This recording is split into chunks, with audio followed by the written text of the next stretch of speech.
Так, запись кетті. Ассалаумағалейкум ағайын. Қалайсыздар? Уже біраз болып қалды. Видеолар шықпай кетті. Мен белгілі бір себептер бойынша видео шығара алмадым. Енді бұйыртса скоро полностью бесплатное обучение аяқтаймыз. И бұл обучение сіздер үшін полноценный Smart Money бойынша өте качественное обучение болады. Гарантия беремін, Қазақстанда сіздер бұлай детально түсіндірілген платное обучение таппайсыздар. Конечно же, біздікінен басқа, потому что қазіргі уақытта Қазақстан бойынша номер 1 болып тұрған біз. Яғни идеалист және ноуфому. Окей. Такс, ең алдымен бүгін сабақтың тақырыбын айтып өтейін. Бүгін сабақта біз Open High Low Close, Open Low High Close тақырыбын өтетін боламыз. Бізде кез келген свитча Open High Low Close, Open Low High Close логикасы бойынша қалыптасады. Алдымен индикаторын қосып алайын. HTF Power of 3 деп іздейсіздер.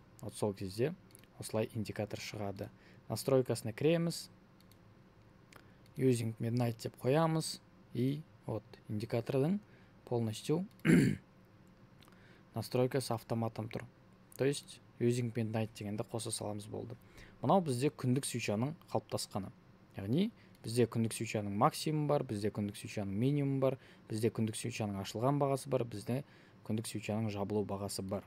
Бізде Қазақстанның уақытымен әр күн сайын түнгі 2-де жаңа күндік свитча басталады. Біз оны білеміз. Ал Нью-Йорктың уақыты бойынша ол, конечно же, бізде 17:00-де болады. Яғни 17:00-де бізде жаңа күндік свитча басталады. Яғни бізде күндік свитчаның ашылу уақыты Daily Open ол 17:00. Сейчас мен мынаны өшіріп тастайын. Окей, бәрі четко. Ал енді бұл күндік свитчаның ашылуы, там Open, Low High Close, Open High Low Close бізге қандай пайдасын тигізеді? Қараңыздар, ең алдымен Open High Low Close, Open Low High Close'ның логикасы былай. Егерде сіз үшін цель buy side ликвидность болатын болса, немесе PDH, Previously High, PMH, яғни өткен айдың максимумы, өткен аптаның максимумы, өткен күннің максимумы деген сияқты. Мысалы, біздің мысалда бұл buy side, яғни Previously High деп алатын боламыз. Previously High. PDH. Біздің мысалда бұл PDH. Сіздер уже биас бойынша цельді анықтауды қалай екенін білесіздер. Чтобы сіздерге баға PDH-ға бару үшін біз қандай логиканы қолданамыз? Open, Low, High, Close. Яғни Open, одан кейін Low, одан кейін High, одан кейін Close. Әрқашан Open уақыты белгілі, Close уақыты белгілі. Яғни Open уақыты ол бізде получается 17:00.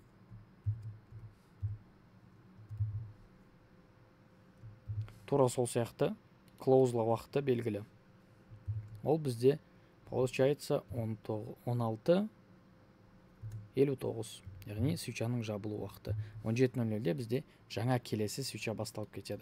Open уақыты белгілі, Close уақыты белгілі. Мен сіздерді ақырын уже уақыттың логикасын алып келе жатырмын.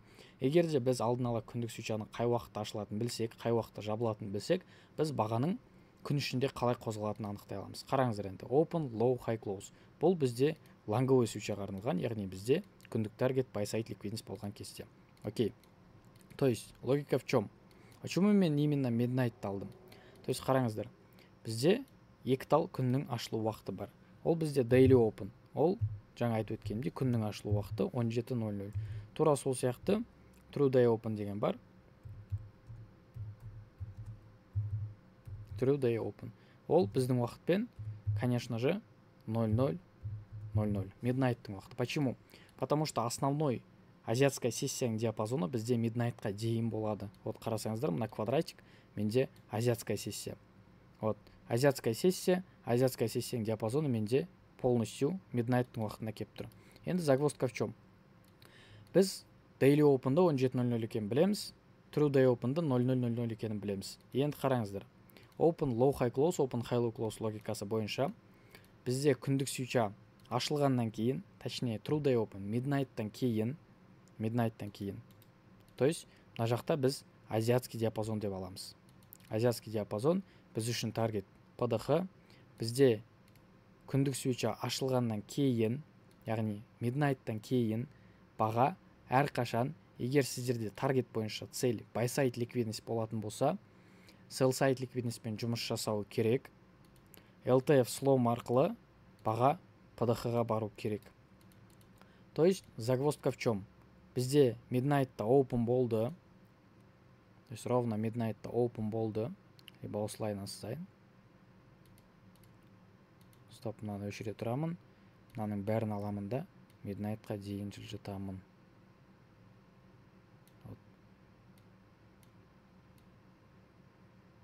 Так, вот midnight-қа дейін жылжыттым. Мынау менде midnight-тың уақыты. Midnight-та open болды. Яғни бұл бізде open.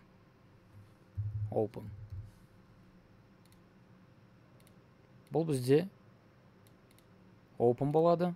Open болғаннан кейін бізде не болу керек? Low. Почему low? Потому что low бізде основной күннің минимумы, манипуляция жасалатын момент. Low, одан кейін бізде күндік таргет PDH екенін білеміз. External ликвидность жиналғаннан кейін бізде не болады? Конечно же high. Одан кейін барып бізде, конечно же, close болады. Қазір мен графиктен көрсетемін, если түсініксіз болып жатса қорықпаңыздар. Close. Яғни close-тың логикасы ол бізде күндік свеча жабылады. Яғни логика в чем? Open, low, high, close. Вот, бұл бізде лонговый мысалға. Ал енді шартовый мысалға тура сол сияқты. Бізде, конечно же, open, алдымен цель sell side ликвидность болу керек біз үшін. Sell side. И, конечно же, open болады. Азиатская сессиядан кейін ровно midnight-тың уақытында open болады. High болады, low болады, одан кейін close болады. Түсіндіңіздер ғой? Open, high, low, close. Open, low, high, close. Яғни шартовый мысалға бізде open, high, low, close. Главный таргет бізде sell side ликвидность болу керек. Ал лонговый мысалға open, low, high, close. Ал енді қараңыздар. Алысқа бармаймыз. Последний күн. Графиктің бәрін тазалайым. Көрсетейін. Мынау бізде бүгінгі күн. Баға не істеді? Азиатский диапазон. Вот мына жерде менде 1.00-дің свечасы басталды. 1.00-дің свечасы басталды. Байқасаңыздар, open болғаннан кейін midnight-тан кейін баға бізде не істеді? Sell side-пен жұмыс істеді ғой. Sell side-пен жұмыс істеді. Көпшілік сұрауы мүмкін, почему қуаныш бізде мына минимум алынған жоқ деген сияқты. Потому что бұл минимум алынуы міндетті емес еді, потому что бізде күндік таймфреймде күндік имбаланс ребалансировка баға интерналмен жұмыс істеді. 4 сағаттық таймфреймде бізде баға индасментпен жұмыс істеді. Яғни вот тут индасмент снятие болды, қосымша off. Яғни основной таргет біз үшін мына максимум болып қалады. Ал енді часовикке қойғанда біз нақты картина көреміз. Мынау бізде, или M15 қояйын. А вот 30 минут болады екен. Open, midnight-тан кейін ровно 0000 линиясы вот тут тұр. Менде midnight-тың ашылу бағасы. Open, low жасады баға. Ликвидностьтің бәрін жинады. Вот тут. Ликвидность жиналды. Open, low, high, close. Енді қандай картина көріп тұрмыз? Мынау бізде Лондонның килл зонасы. Нью-Йорк ашылғаннан кейін Лондонның лоуымен жұмыс істеді. Дальше лонговый кетті. То есть өткен сабақта біз уже external, internal, биасты қалай анықтау керек, сессияның ликвидності қалай, имбаланспен қалай жұмыс, полностью структура бәрін түсінген болатынбыз. Ал енді структура бойынша біз қалай позиция аша алатын едік. Вот структурный слом. Дальше баға бізде buy side ликвидностьке кетті. Вот и все. Түсініңіздер ғой, да? Open, low, high, close, open, high, low, close. Мына күнді қараймыз. Open, high, low, close. Яғни, вот тут бізде жаңа күннің свечасы басталды. Вот. То есть загвоздка в чем? Бұл лонговый мысал үшін мына свечаны көріп тұрсыздар. Строго midnight-тан бастап есептелінген open, low, high, close. Яғни күндік свеча бізде осылай қалыптасты. Если мен график теріс айналдыратын болсам, и мына свечаның цветін өзгерте салатын болсам, вот так. Бізде уже шартовый мысал, яғни open, high, low, close. Тура осылай. То есть разницы абсолютно нету. Надеюсь, түсінікті. И сіздерге задание, домашнее задание. Былай жасайсыздар. Индикаторлар. Индикаторларға келетін болсақ, HTF деп іздесеңіздер, яғни HTF, вот. Power of 3 деп бірінші индикатор шығады. Вот. Ол мына индикатор. Яғни бізде күндік свечаны көрсететін.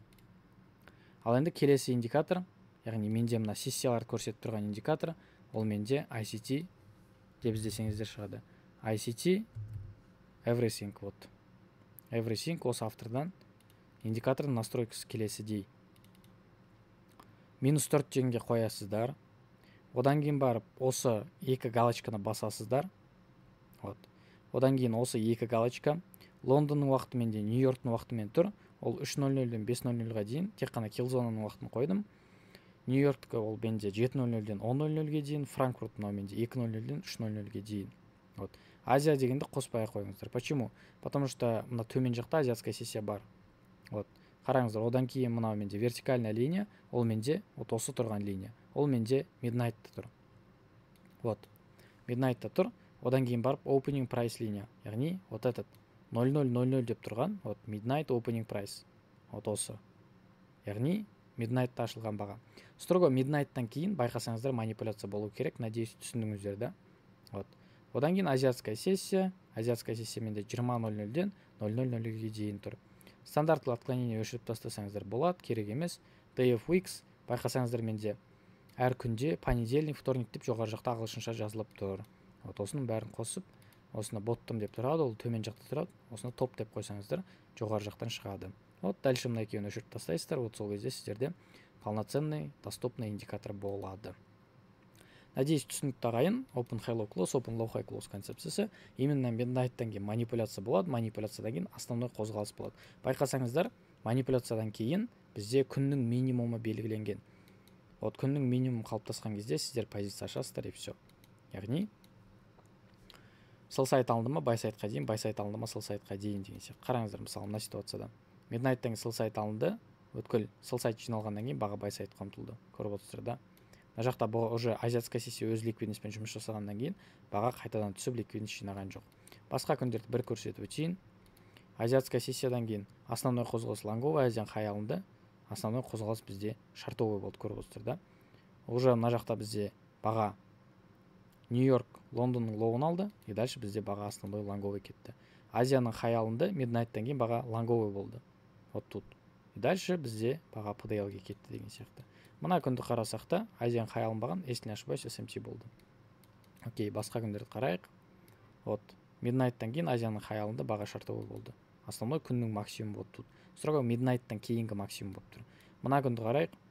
Midnight-тан кейін баға шартовый болды, бірақ Нью-Йорк хайда алды. Почему? Потому что midnight-тан кейін шартовый қозғалыс бізде күннің минимум болып тұр. Қосымша Лондонның лоуын алып тұр. Мына жақты қараймыз. Midnight-тан кейін қозғалыс шартовый болған. Азияның лоу алынған, одан кейін хай алынған, одан кейін күн полностью шартовый болды. Нью-Йорк сессиясынан кейін баға лонговый болды. Мына күнді қараймыз. Midnight-тан кейін основной манипуляция вот тут. Midnight-тың линиясынан кейін sell сайт алынды, баға buy сайтқа кетті деген сияқты. Түсіндіңіздер, да? Яғни Open High Low Close, Open Low High Close концепциясы осылай. Надеюсь, түсінікті болды ағайын.